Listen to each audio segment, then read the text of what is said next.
Okay, today's the 2nd of April, and I'm making this video. I'm still here in Skopje, Macedonia, because I'm stuck here because of the coronavirus. I can't leave the country. I can't go to a neighboring country or even a far away country.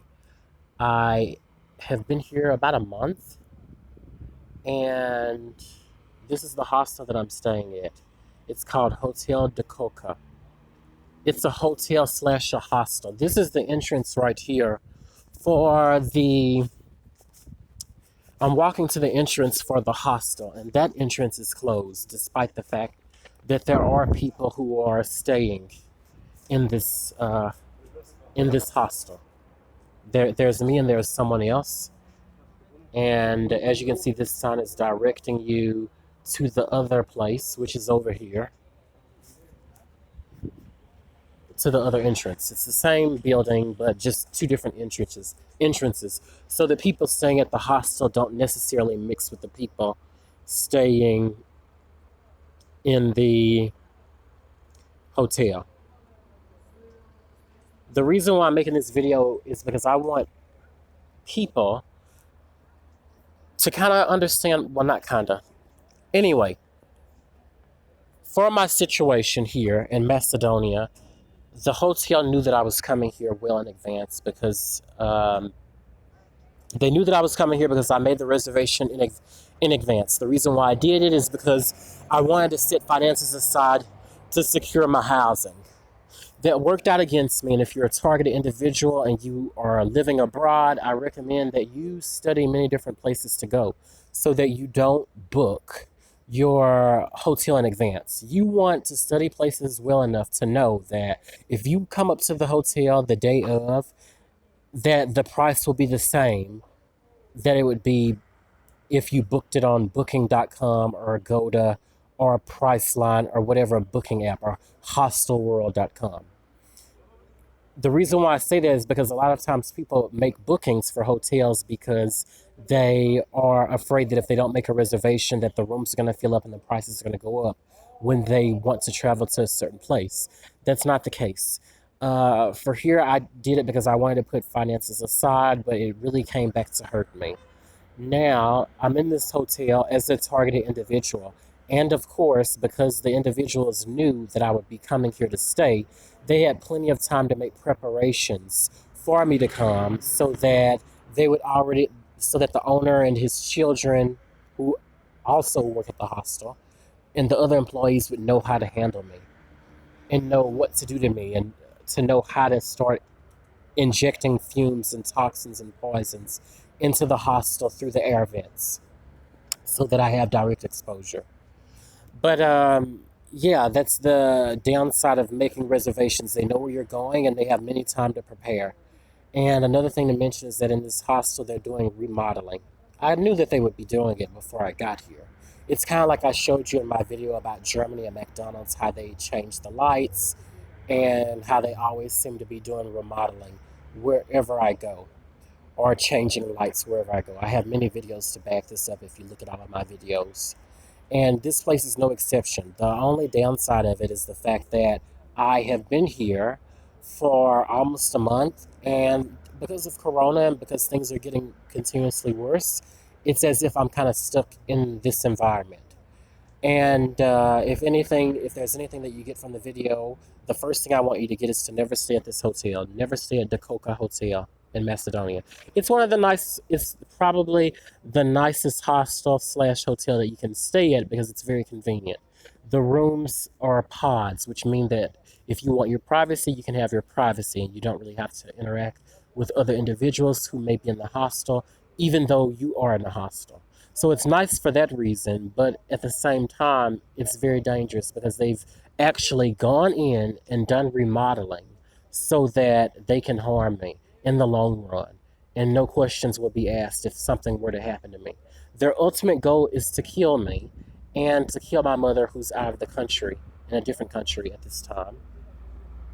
And that's why they do the remodeling, so that I'm exposed to chemicals that wear down the body, that wear down the immune system, that cause inflammation. And so that I'm exposed to the radiation that's happening because I'm exposed to these special LED lights that do emit emit radiation. And that's why I'm bringing it up. When I first came to this hotel, the first night I got here into Macedonia, I didn't make any reservations because I came a few nights early, so perhaps they thought I was going to stay somewhere else. And when I came to the hotel, I guess they weren't expecting me. And the owner's daughter was working at this entrance right here. And she was nice the first day.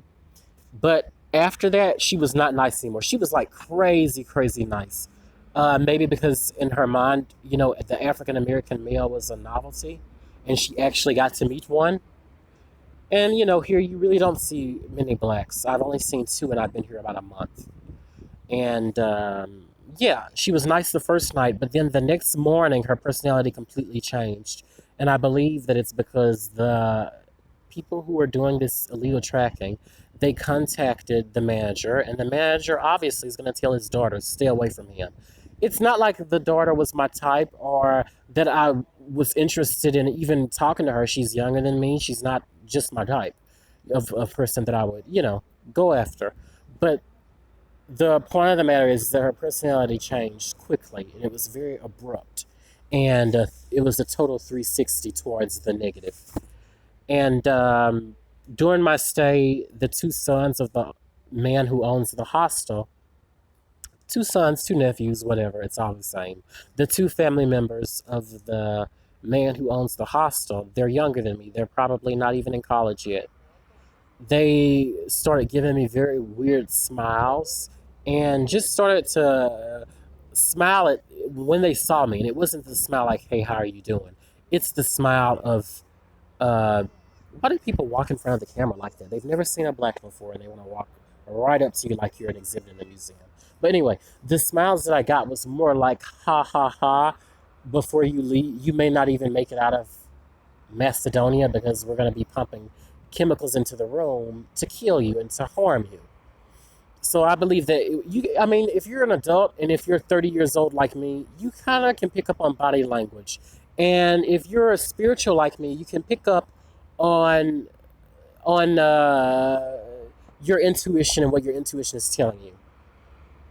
I like to give people the benefit of a doubt because I don't like to think that everyone is equally bad when it comes to trying to do wrong to innocent people who've done nothing to them and who they truly know nothing about. But I can't give people the benefit of the doubt these days. And that's why the Bible says that they're none righteous, no, not one. The reason the Bible says that is because there are so many sellouts in the world. People who have no problem harming innocent individuals like me if it gives them extra money or if it gives them extra favoritism. But yeah, everyone looks at me as if they know my fate. But by God's grace, the grace of Jesus Christ, and by the grace of my family, and specifically my aunt, who's passed on because of this situation, specifically my aunt, who sent up many prayers into heaven because she understood what was going on. And that's one of the reasons she's dead. Not one of the reasons, that's the only reason she's dead. But anyway, because of her and because of the fact she loved me very much and sent up many prayers because she knew that this situation truly did exist and was going on because she was also in the she was also in the caught in the crossfire of the situation. She knew how to pray properly about this situation. So I know that I'm going to make it out of here alive. And I know that I serve the type of God who might allow me to come back to Macedonia just to see how my enemies are doing. And so that my enemies can see how I'm doing. And when they spent every day laughing, thinking that something bad was going to happen to me, and thinking that I was going to die and perish because of the things that they knew for a fact that they were doing, pumping poisonous chemicals into the room to make me sick, or to make my nose burn, or to make my body behave in different ways that made it easy for you to know that these chemicals truly did affect your health. Because of all of these things, they think that they're going to win, but they won't win. No, God is going to exalt me, and God is going to tear down my enemies. He will do it. I don't know how he's going to do it or when he's going to do it, but I do know that there will come a time where they question if they're getting paid back and if they're facing so much